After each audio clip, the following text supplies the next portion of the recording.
할렐루야. 우리 좌우의 분들과 서로 격려하면서 인사를 원합니다. 사랑합니다. 말씀을 모양으로 만들어 봅시다. 인사하십시다.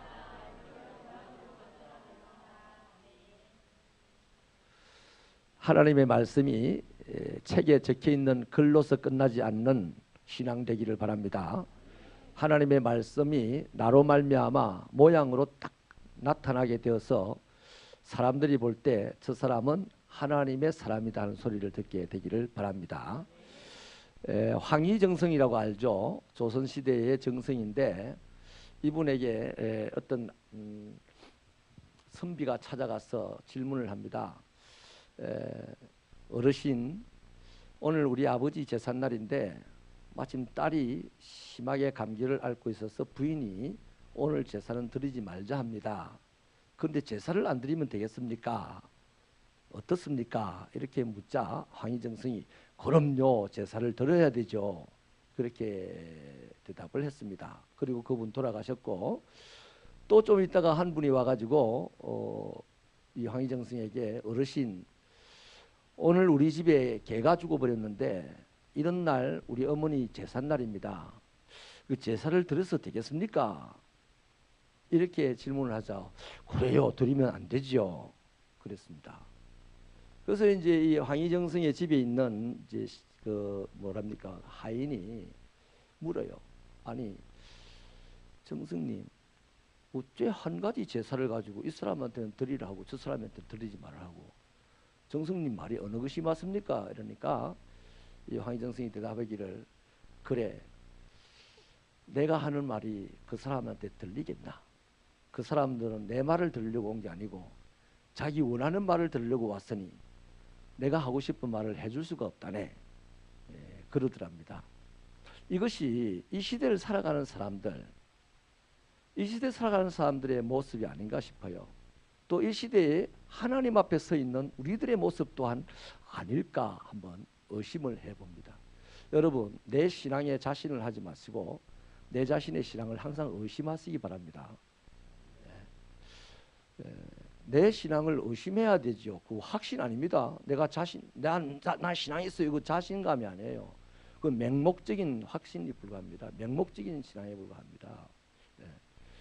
항상 나의 신앙을 의심해서 좀 부족하다 싶은 것을 느낄 거예요.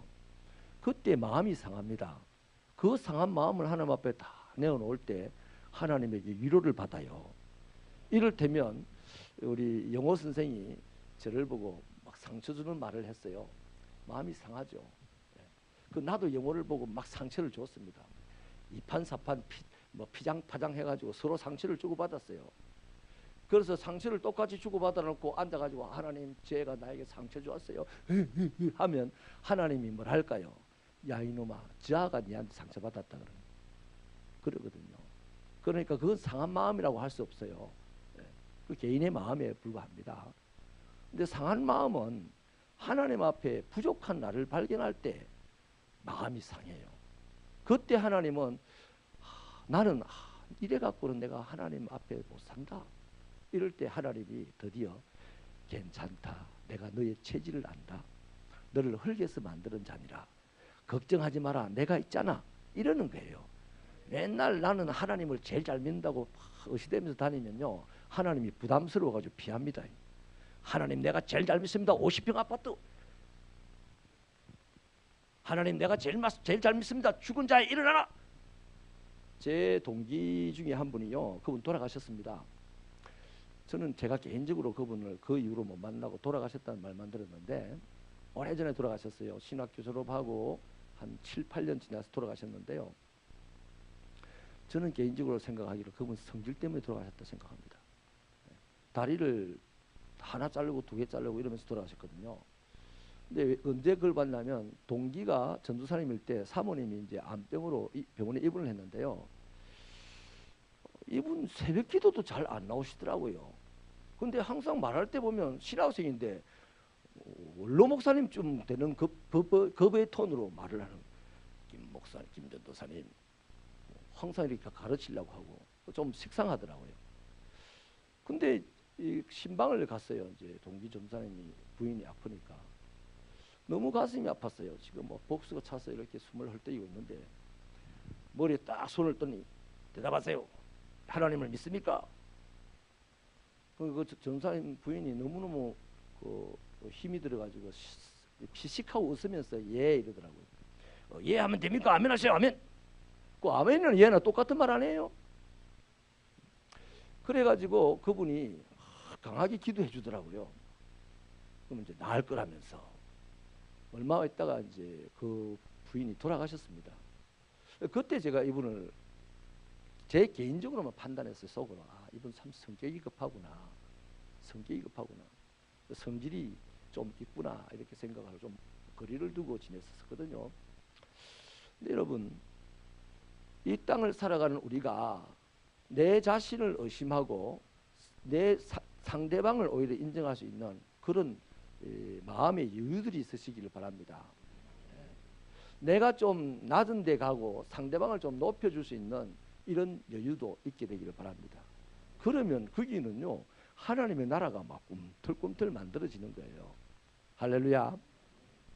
오늘 무슨 말씀을 드리려고 하냐면요, 이 모세가 출애굽한 2세대들 이제 애굽에서 해방된 사람들은요 여호수아하고 갈렙만 살아있고 모세와 더불어서 세 사람만 살아있고 다 죽었어요. 다 죽고 이제 광야에서 태어난 이 젊은 친구들만 지금 이스라엘 민족을 이끌어가는 전쟁에 나갈 만한 용사들이 돼 있단 말이죠. 근데 이 사람들을 보고요 이제 말씀을 합니다. 모세가 언제 말하냐 하면요, 오늘 본문에 보니까 꼭 죽기 한 달 전에 모세가 지금 이 말씀을 하거든요. 모세 죽기 한 달 전에. 그러면 여러분 죽기 한 달 전에 말이면 그 유언 같은 말이잖아요. 유언. 굉장히 중요한 말을 하려고 할 겁니다. 중요한 말을. 근데 그 어디서 말을 하냐 하면요, 바로 요단강 이편에서 건너기만 하면 가나안 땅이 되는 거기서 지금 모세가 출애굽 2세대들한테 말씀을 합니다. 그 무엇을 말하느냐?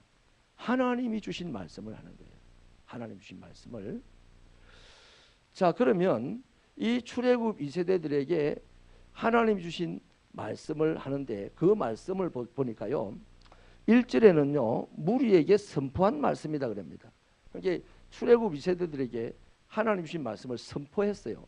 이 선포라는 말은 상대방이 알아듣든지 말든지 상관없어요. 귀 있는 자는 들으라는 겁니다. 믿는 자만 들으라는 겁니다. 그래서 듣든지 아니 듣든지 그냥 쏟아놓는 것이 선포거든요. 설교라는 것이 제일 먼저 하는 기능이 그 선포입니다. 그 다음에 3절에 가니까 하나님의 명령을 다 일렀다, 알렸다 그러죠. 하나님의 말씀을 알려주었다. 이거는 보여주었다는 겁니다. 깨닫게 해줬다는 겁니다. 초등학교 1학년에게 국어책을 보여줘서 바두가 하고 읽어라 하는 데까지가 바로 알려준 내용입니다. 자, 그렇게 하나님의 말씀을 알려줬다 그래요. 그 다음에 또 6절에 가보니까 5절에 가보니까 뭐라고 합니까? 이 율법을 설명하기 시작했다. 하나님의 말씀을, 하나님 주신 말씀을 그들에게 설명해 줬다 그러죠. 자, 하나님의 말씀을 듣든지 안 듣든지 그냥 귀를 막고 있든 뭐 열고 있든 하나님의 말씀을 선포했고, 그 다음에 하나님의 말씀을 펴서 이렇게 볼 수 있도록 해줬고, 그 다음 하나님의 말씀을 설명해 줬어요. 이게 보면 점층적으로 더 구체화되는 거죠. 근데 이 설명이라는 단어가 우물이라는 단어를 같이 씁니다. 이 기가 막힌 거죠, 여러분. 자, 그러면 먼저요, 하나님께서 주신 말씀이 뭐냐면 우리 7절 같이 읽어보겠습니다. 7절 시작. 방향을 돌려 행진하여 아모리 족속의 산지로 가고 그 근방 곳곳으로 가고 아라바와 산지와 평지와 네겝과 해변과 가나안 족속의 땅과 레바논과 큰 강 유브라데까지 가라. 아멘. 근데 8절 한번 더 8절까지 같이 읽겠습니다. 시작. 내가 너희의 조상 아브라함과 이삭과 야곱에게 맹세하여 그들과 그들의 후손에게 주리라 한 땅이 너희 앞에 있으니 들어가서 그 땅을 차지할지니라. 그러니까 출애굽 2세대들에게 하나님이 모세를 통해 하신 말씀 뭐냐면 가나안으로 가나안 땅 여기 저기 거기 여기로 가라는 겁니다. 가서 차지해라 이겁니다. 그러나 여러분 이스라엘 백성들이 지금 이 출애굽 세대들이 앞으로 할 일은요 다른 거 없어요. 가나안 땅에 가서 차지하는 겁니다. 그것을 이스라엘 백성들 할 일인데, 자 그렇게 하려고 하면, 그러니까 하나님의 백성들이 하는 일은요 하나님이 약속해 준 그 축복을 가서 차지하는 그것만 하면 돼요. 근데 그것을 하기 위해서는 어떠해야 된다가 이 말씀입니다. 자, 내가 땅으로 가려고 해도 뭐가 필요하다? 말씀이 필요하고, 땅을 차지하려고 해도 뭐가 필요하다? 말씀이 필요한 겁니다. 재물이 필요하다, 무기가 필요하다, 지식이 필요하다, 이런 게 아니고요. 지금 하나님의 말씀에는요 재물도 지식도 무기도 이런 거 아무것도 없어요. 그냥 가라는 명령만 있어요. 차지하라는 명령만 있습니다. 그러면 이스라엘 백성들이 정말 하나님의 말씀을 이루어질 것으로 믿는다면 이제 가면 되잖아요. 가면 되는데 가는 걸음을 어떻게 걸어가라, 좌로 걸어가라, 우로 걸어가라, 섰다 가라, 일어나서 뛰어가라, 이런 내용들이 다 이제 지침으로 하나님 말씀이 주어지는 겁니다. 근본적인 말씀은, 이스라엘에게 주신 말씀은 가서 차지해라입니다. 한번 따라합시다. 가서 차지하라. 자, 이걸로요 오늘 우리 시대를 보십시다. 우리는 제일 궁극적으로는 천국을 약속받았어요. 천국. 우리에게 죄에서 건져놓고는 천국 가라 이럽니다. 천국 가라. 자, 천국 가려면 뭐가 필요합니까? 궁극적으로 하나님이 우리에게 말씀하신 게 천국 가라입니다. 또 이 육신의 삶을 사는 동안 우리에게 뭔 목적이 있습니까? 행복해라는 겁니다. 그 하나님은 지금 우리에게 궁극적으로 이 두 가지를 얘기합니다. 천국을 가서 차지하고 행복을 차지해라 이겁니다. 우리가 이 땅에서 살아가는 동안 행복을 차지해라. 그 다음 장차 천국에 들어가라 이거거든요. 그럼 그렇게 하기 위해서 우리에게 뭐가 필요하냐면 하나님의 구구절절 말씀이 필요한 겁니다. 그런데요 두 가지 면에서 보면요 하나님의 근본적인 목적이 되는 이 말씀이 없는 사람이 있어요. 비전이 없는 사람이 있어요. 성경 요절은 많이 알아요.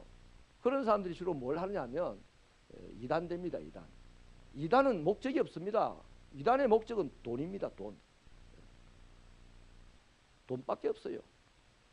돈을 위해서 생겨나는 게 이단입니다. 여러분 돈은 필요하게 쓰이는 거지 돈이 목적이 되면 안 되잖아요. 근데 이단은 목적이 돈입니다.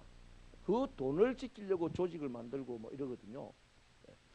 자, 그 다음에요 목적은 분명한데, 목적은 분명해. 나 천국 갈 거야, 나 행복해질 거야. 이게 이제 대부분 지금 우리 그리스도인들의 마인드입니다. 천국 갈 거야, 행복할 거야.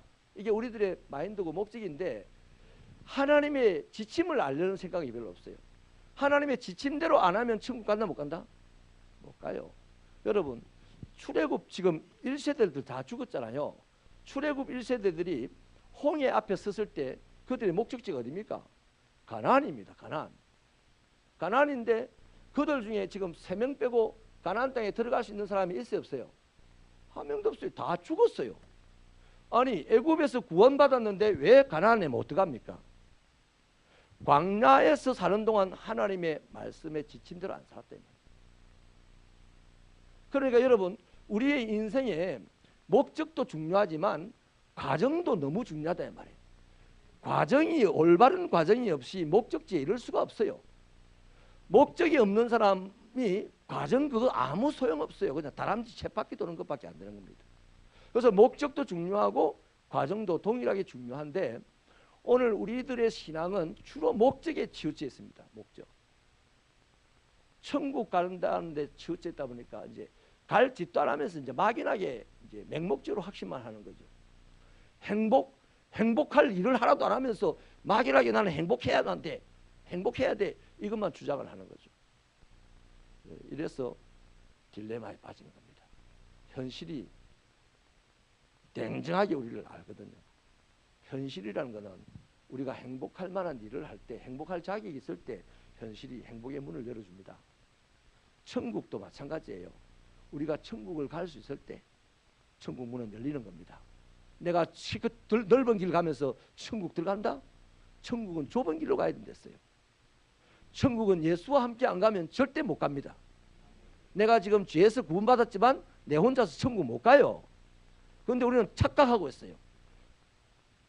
지식적으로는 예수와 함께 간다는 것을 알고 있지만 실제 삶은 예수와 함께 안 가는 게 너무 많아요. 그래서 여러분 오늘 이 말씀을 이제 마치겠는데, 왜 이 모세가 죽기 한 달 전에 마지막으로 출애굽 2세대들, 내일 모레면 이제 당장 저기 가나안 땅에 들어가야 될 사람들에게 하나님의 말씀을 선포하고, 그것도 가라, 차지하라, 약속이다, 이렇게 선포하고 알려주고 설명을 했겠어요. 너무 중요한 겁니다.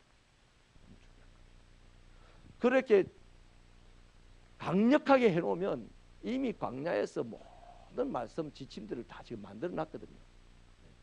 근데 이 사람들이요, 한 번도 못 가본 곳입니다. 가나안 땅에 대해서 아무것도 몰라요. 자기들 아버지는 가나안 땅이 너무나 무서워가지고 하나님을 배반하고 광야에서 죽기까지 했던 그 무시무시한 가나안을 이 사람들 갈 수 있겠어요?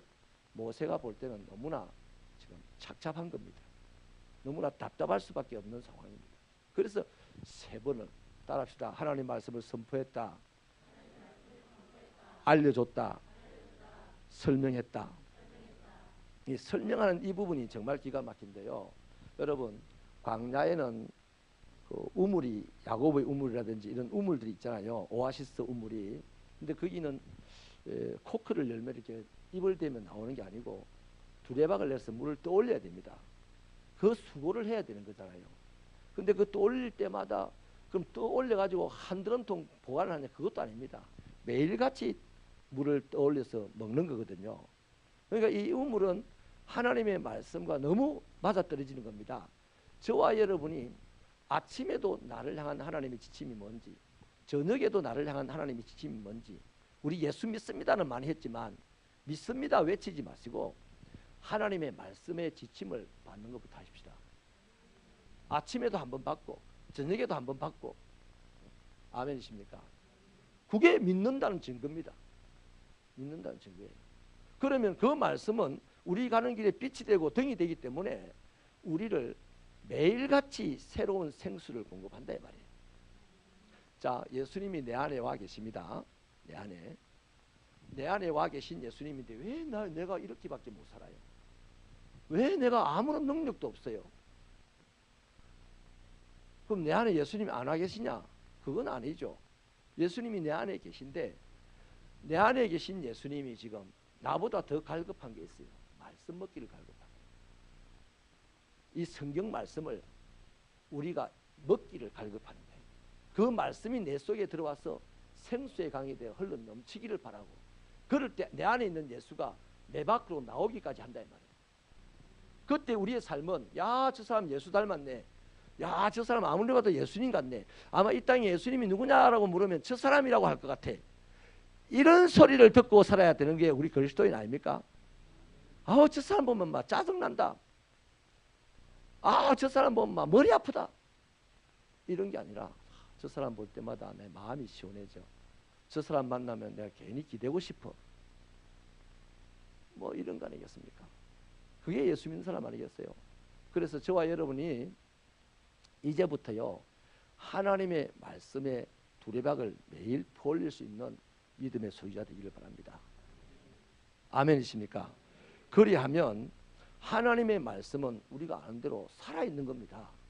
하나님의 말씀은 능치 못함이 없는 겁니다. 가나안 땅이 아무리 뭐 육척 장사들이 있다고 할지라도, 가나안 땅이 아무리 무시무시한 땅이라 할지라도 하나님의 말씀이 들어가면 그거 다 무너지는 겁니다. 내가 가서 무너뜨린 게 아니잖아요. 여리고성을 무너뜨릴 때 자세하게 한번 보십시오. 이스라엘 백성들이 하나님의 말씀대로 고함 한번 질렀더니 무너졌습니다. 그 전에 여리고성을 무너뜨려 보겠다고 역사의 영웅들이 많이 나타나서 호걸들이 많이 달려가서 싸워봤지만 아무도 여리고성을 못 무너뜨렸어요. 역사적으로. 그런데 이스라엘 백성들 무기도 없이 그냥 무너뜨렸습니다. 뭘로 무너뜨렸어요? 하나님의 말씀에 순종함으로 무너뜨렸다 이 말이에요. 그러니 저와 여러분이 이제 매일같이 하나님의 말씀을 매일 나의 삶의 지침으로 볼 수 있게 되기를 바랍니다. 이제 이번 주일부터 광고가 나갈 텐데요. 이제 성경 읽기를 할 겁니다. 새벽교회 성도라면 이제 좀 자존심 가지고 1년에 한 번은 성경을 한 번을 읽으십시다. 한 번. 세상에서요, 우리나라 사람만큼 책 안 읽는 사람이 없대요. 미국은 10권 이상 읽는답니다. 미국은. 우리가 아무리 미국이 이상한 사람들이 욕을 해도 미국은 대단한 나라라. 국민 1인당 한 달에 10권 읽는데요. 한 달에 10권 이상을. 그런데 일본은 우리가 아무리 쪽발이 욕을 하고 뭐 방사능 인간들을 해도 그 사람들 한 달에 6권 읽는답니다. 중국 우리 막 시끄러운 인간들, 떼쟁이들 뭐 이렇게 욕을 하지만 3권 이상 읽는답니다. 한국은 한 달에 1.6권 읽는답니다. 새벽교회 성도들은 한 달에 책을 몇 권 읽습니까? 반 권?